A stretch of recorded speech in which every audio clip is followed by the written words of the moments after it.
બોલો શ્રી ગણેશાય નમઃ। કેમ છો મિત્રો? તમારું ખૂબ ખૂબ સ્વાગત છે મારા ચેનલ ભક્તિ કીર્તન બીના સાથેમાં। હું છું બીના અને આજે હું તમારા સાથે શેર કરીશ સામા પાંચમના વ્રતની કથા। તો આ વ્રત કોણે કરવું જોઈએ, કોણે ન કરવું જોઈએ એ પણ આ વિડીયોમાં તમને જણાવીશ। તો વિડીયો ફૂલ વોચ કરજો અને વિડીયોમાં નવા આવ્યા છો તો વિડીયોને લાઈક કરી દેજો, શેર કરી દેજો। સાથે સાથે જે આ વ્રત કરતું હોય એમને આ વિડીયો શેર કરી દેજો અને ચેનલને સબસ્ક્રાઈબ કરવાનું બિલકુલ ના ભૂલતા, જેથી તમને આવા જ નવા નવા વિડીયોઝ મળતા રહે। તો ચાલો મિત્રો, આજે આપણે સામા પાંચમના વ્રત વિશે જાણીશું, તેની કથા કરીશું।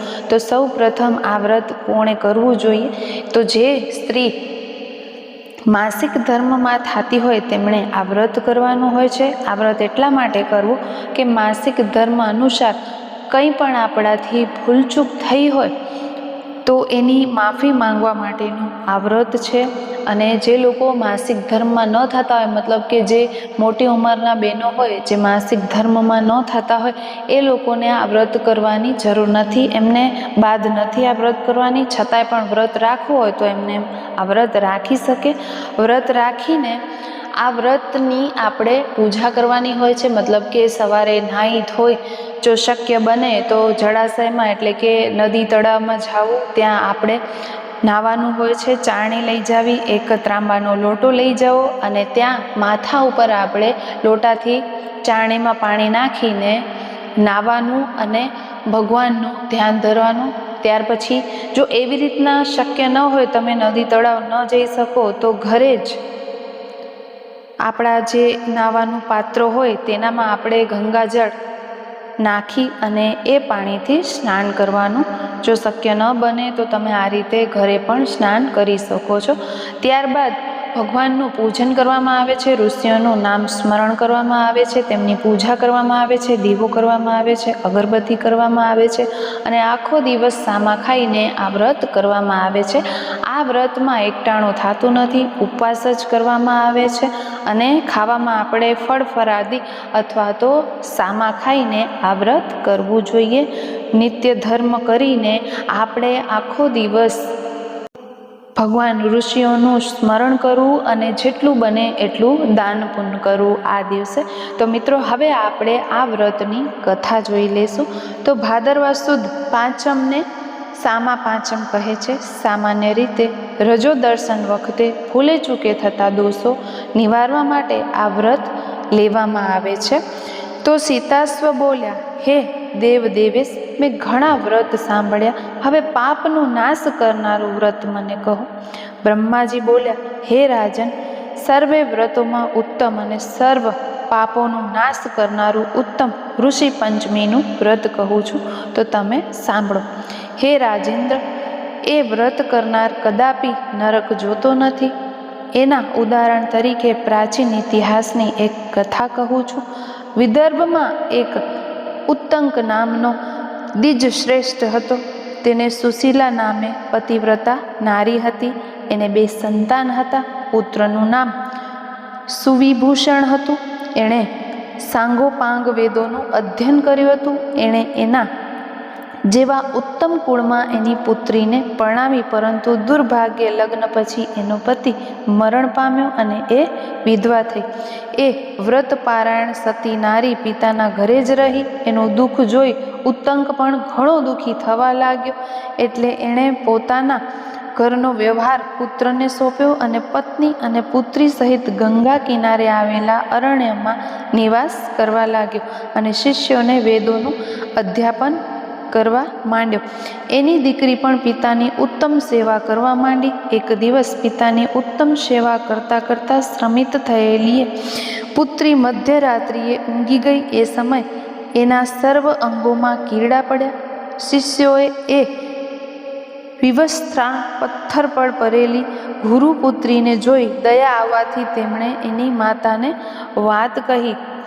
વજ્રપાત સમાન સમાચાર સાંભળી માતા વિહવલ થઈ પુત્રી પાસે દોડી ગઈ અને પુત્રીની દુર્દશા જોઈ વિલાપ કરવા માંડી અને મૂર્છિત થઈ ગઈ।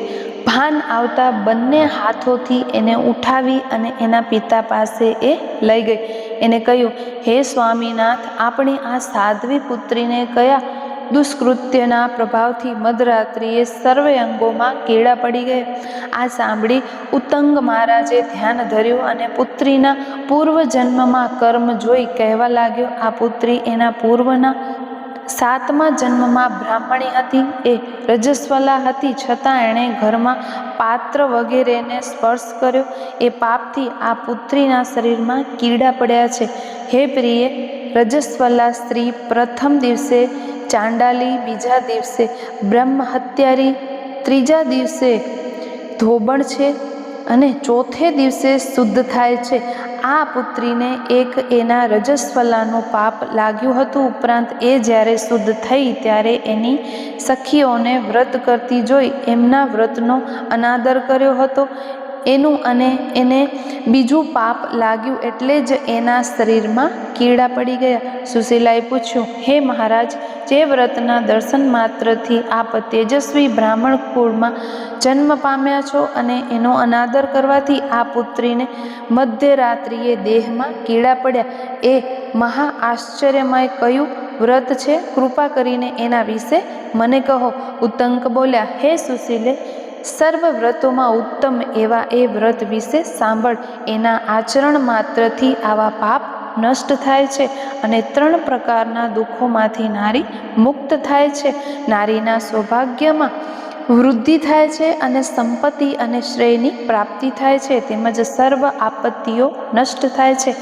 ભાદરવા સુદ 5મે નદીમાં સ્નાન કરી નિયમ લઈ નિત્યક્રમ કરી ઘેર જવું, પછી ઋષિઓનું વિધિ સહિત પૂજન કરવું, એમને પંચામૃત અને શુદ્ધોદક સ્નાન કરાવવું, ચંદન, અગરુ, કપૂરનો લેપ કરવો અને વિવિધ પ્રકારના સુગંધિત પુષ્પોથી, ધૂપથી અને દીપકથી એમનું પૂજન કરવું.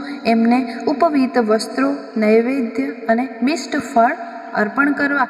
કશ્યપ, અત્રિ, ભરદ્વાજ, વિશ્વામિત્રી, ગૌતમ, જમદગ્નિ, વશિષ્ઠ એ 7 ઋષિઓને અર્ધ અર્પણ કરવો. ઋષિ પંચમીને દિવસે આ કથા સાંભળી અને શાકનો આહાર કરવો, બ્રહ્મચર્યનું પાલન કરવું અને ઋષિઓનું ધ્યાન ધરવું. આ પ્રમાણે વિધિ સહિત આ વ્રત કરવાથી સર્વ તીર્થોનું અને સર્વ પ્રકારના દાનોનું ફળ પ્રાપ્ત થાય છે. જે સ્ત્રી આ વ્રત કરે છે એ રૂપ, લાવણ્ય અને સુખ પામે છે. એના પુત્ર પૌત્રની વૃદ્ધિ થાય છે અને પરલોકમાં એની અક્ષય ગતિ થાય છે. આ વ્રતના પ્રભાવથી પૂર્વ જન્મનું સ્મરણ રહે છે. આ પ્રમાણે હેમાંદ્રીમાં બ્રહ્મપુરાણમાં કહેલી ઋષિ પંચમીની વ્રત કથા પૂર્ણ થઈ. તો મિત્રો, આ હતી ઋષિ પંચમીની વ્રત કથા. આઈ હોપ કે તમને આજનો વિડીયો ગમ્યો હશે. જો ગમ્યો હોય તો વિડીયોને લાઇક, શેર અને સબસ્ક્રાઈબ જરૂરથી કરી દેજો. ફરી મળીશું આવા જ એક નવા વિડીયો સાથે, નવી કથા સાથે, નવા વ્રત સાથે. ત્યાં સુધી રજા લઈશું. આવજો બધા. જય શ્રી કૃષ્ણ.